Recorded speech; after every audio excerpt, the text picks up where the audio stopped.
Hi, my name is Kimberly Berens, and today I'm going to talk about the topic of how technology has changed the way we view the human body and about studies on genetics and how that field has affected really how we socialize and how we view humanity and just how the human race is going to continue in light of all this new technological development. I'm a little nervous because I've never done a project like this before, so I hope it turns out okay. So here we go. Technology has really infiltrated our daily lives, from the way we connect with others, to the way we get our news, to the way we entertain ourselves, and the way we care for our bodies. Using technology to learn about how to cure diseases has been around for decades. But something interesting that I read in our textbook that Dr. Gemelli put together was about genetic enhancement, which brings forth some pretty tough ideas about morality versus using this technology to really help people who have problems with their health, or using this technology to change the structure of the human body, period. Uh, all around the world, people are starting to evaluate fetuses before they're even born for genetic abnormalities such as Down syndrome, which is trisomy 21, or even whether or not the fetus is male or female. These genetic traits are being analyzed, and parents are deciding whether or not to even have children, that don't meet up to the standards of what they had in mind to give birth to. So I think this topic is really important because it's really changing humanity and changing who we think deserves to be alive. Um, in the article, Howard Trackman brings up his point from 2005 position statement that using genetic enhancement is no different than trying to cure a disease. Its intention is to give the patient the best life possible, so how can we judge whether a technology is being used to cure or being used to just enhance? Many parents would argue that if their child is going to be very short, that they have the right to change that genetic makeup. Let's see. I read an journal article from the journal called New Atlantis by Dov Fox in 2005, and he said that many children are born with genetic abnormalities that cause them to not make human growth hormone, but since the 1950s, doctors have been able to give them human growth hormone to help them grow. So this would be an example of a therapeutic use of genetic research and genetic technology. But Fox says that something that's happening today, it started in the mid-1980s when they were able to actually synthetically make human growth hormone. People started asking doctors to give typically developing children this drug that Eli Lilly actually made it so the FDA said that if a child is going to be under 5'3" for a boy or 4'11" for a girl, that they too can have access to this drug. Something that's interesting is this is really expensive technology. So this is making it so that only wealthy children are having access to change their bodies, but not children, of lower socioeconomic status. So there's another topic to talk about, whether or not it's fair, because not everybody has access. So let's see, where am I going with this?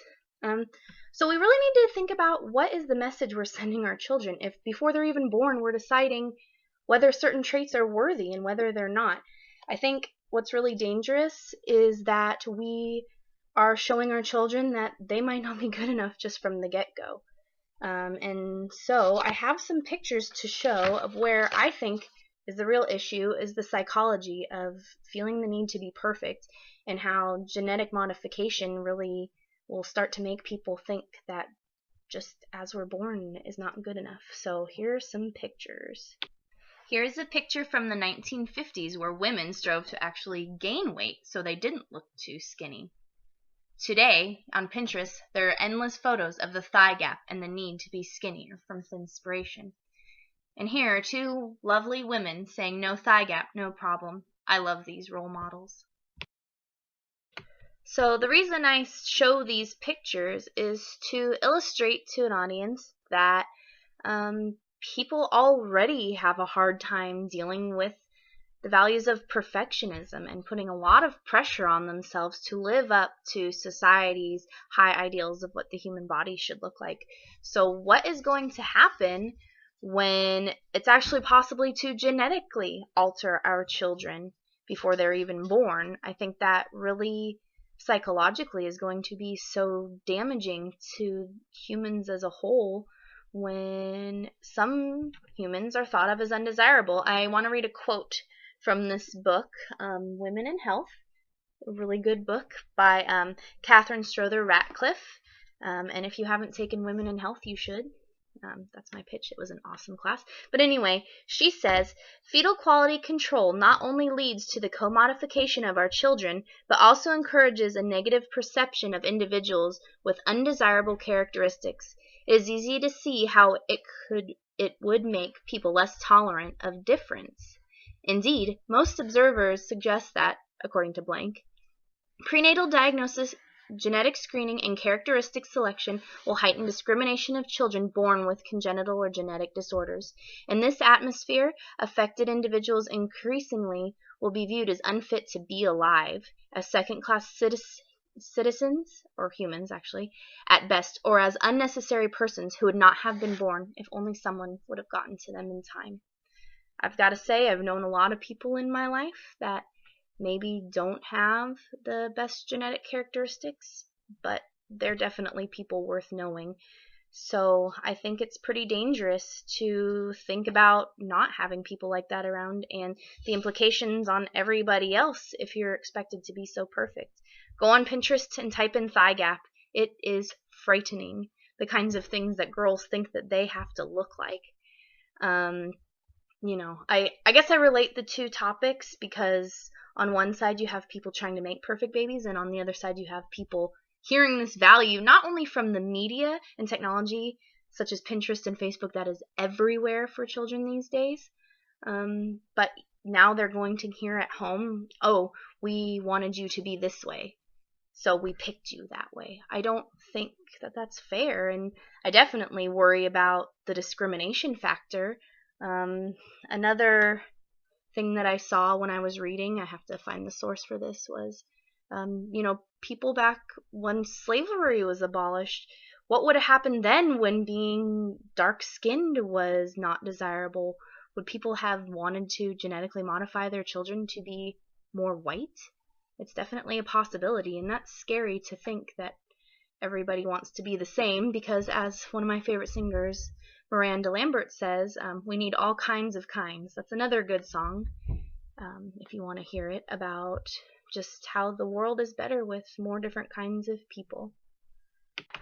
Okay, so really quickly, the reason I chose this topic is because I am very interested in biology, but I'm also a family and human development major, so really sociology is everything to me. I don't think you can evaluate technology without sociology. That's why I actually don't prescribe to the technological determinism theory that's in our books and lectures, because I think humans really do stop and think about where technology is driving us.